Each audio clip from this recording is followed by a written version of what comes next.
রাজ্যের উত্তর থেকে দক্ষিণ বিভিন্ন প্রান্তে চলছে জোর কদমে প্রচার। প্রথম দফার ভোট 23 এপ্রিল। চোখ রাখছি মালদা জেলায় চাঁচল বিধানসভা কেন্দ্র। মালদা উত্তর লোকসভা কেন্দ্রের অন্তর্গত এই চাঁচল বিধানসভা কেন্দ্র। বিভিন্ন এলাকা চাঁচলে তুলসীহাটা, হরিশ্চন্দ্রপুর, খুরশিদা, রশিদাবাদ প্রচার চালাচ্ছেন বিজেপি প্রার্থী রতন দাস।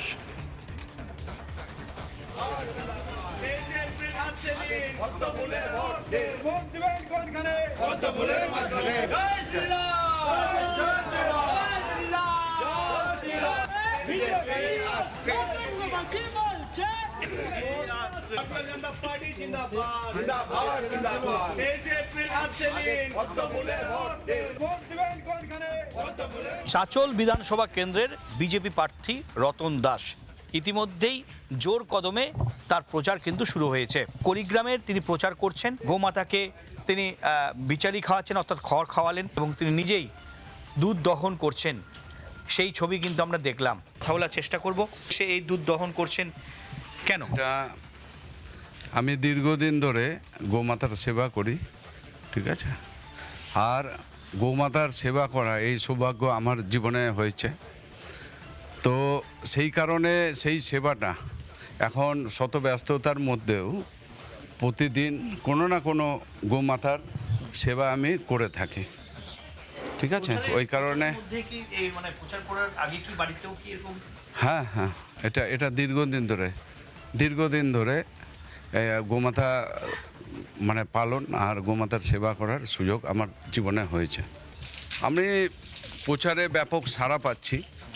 চাঁচল বিধানসভার মূলত আমাদের যে অঞ্চলগুলো আছে আর কার্যত সমস্ত অঞ্চলে বিভিন্ন বুথে আমি অলরেডি প্রচার কাজে গেছিলাম। 2026 সালের যে লড়াই, সেই লড়াই ভারতীয় জনতা পার্টি ক্ষমতায় আসছে। তিনি প্রচার করছেন চাঁচলের কলিগ্রাম এলাকায়। জিতার বিষয়ে তিনি সম্পূর্ণ আশাবাদী, তেমনটাই তিনি বলছেন। মালদা থেকে মালদার এই চাঁচল মহকুমার কলিগ্রাম থেকে দীপঙ্কর গোস্বামী, রিপাবলিক বাংলা। মালদহে জমে উঠেছে নির্বাচনী প্রচার। মালদা উত্তর লোকসভা কেন্দ্রের অন্তর্গত এই চাঁচল বিধানসভা কেন্দ্র ধারাবাহিকভাবে বিভিন্ন রাজনৈতিক দলের দখলে বারবার গিয়েছে। আর এবার বিজেপি প্রার্থী জোর কদমে চালাচ্ছেন প্রচার। চাঁচলের বিভিন্ন এলাকা, চাঁচল, বড়ুই, খুরশিদা, রশিদাবাদ, তুলসীহাট্টা, হরিশ্চন্দ্রপুর বিভিন্ন এলাকায় প্রচার চালাচ্ছেন বিজেপি প্রার্থী রতন দাস।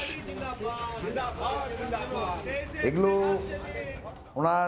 উনি গরু, গোমাতার দুগ্ধ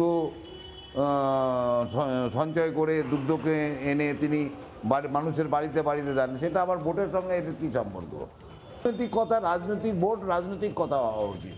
এইসব করে শুনুন, বিজেপির কাছে কোনো ইস্যু নেই, গোটা পশ্চিমবাংলায় ইস্যু নেই, মালদা জেলায় ইস্যু নেই। এখন একটা ইস্যু ওইসব করে টিকে থাকার চেষ্টা। যেসব কেন্দ্রের প্রার্থীদের নাম বললেন তারা তৃতীয় স্থানে থাকবে। নানা ধরনের কন্টেন্ট দেখার জন্য লাইক করুন, শেয়ার করুন আমাদের ফেসবুক পেজ, সাবস্ক্রাইব করুন আমাদের ইউটিউব চ্যানেল। পাশাপাশি অন্যান্য ব্রেকিং নিউজের জন্য অবশ্যই চোখ রাখুন রিপাবলিক বাংলায়।